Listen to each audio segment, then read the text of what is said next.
એ પ્રકૃતિની પૂજા કરતો આદિવાસી સમાજ આવ્યો છે। આદિવાસી સમાજ આજે પણ સૂર્ય, ચંદ્ર, ગગન, ભૂમિ, પહાડ, પેડ, નદી, નાળાને પૂજનારો છે। આપણો માટણીય દેવ, આપણી લીલીચારીનો દેવ, આપણો ગમાણ દેવ, વાઘ દેવ, હિમાલય દેવ આજે આપણે બધા ભૂલતા ચાલ્યા છે।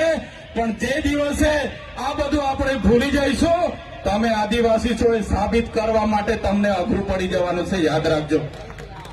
આજે આદિવાસીઓ માટે દાખલા માંગે છે, સાબિતી માંગે છે, ત્યારે મારા તમામ વડીલો, યુવાનો, માતા બહેનોને વિનંતી કરું છું, નવી સંસ્કૃતિ, નવા રીત રિવાજો, નવી વિધિઓ આવશે, પણ આપણી જન્મની વિધિ, છઠ્ઠીની વિધિ, આપણી મરણની વિધિ, આપણી લગ્નની વિધિ અલગ છે, એ કોઈએ ભૂલવાની નથી। તમને કડવી લાગશે, ચૈતરભાઈની વાત બધાને કડવી લાગશે, પણ તમને એ પણ ખુલાસો કરું, જ્યારે તમે દવા પીવ છો, બીમાર પડો ને દવા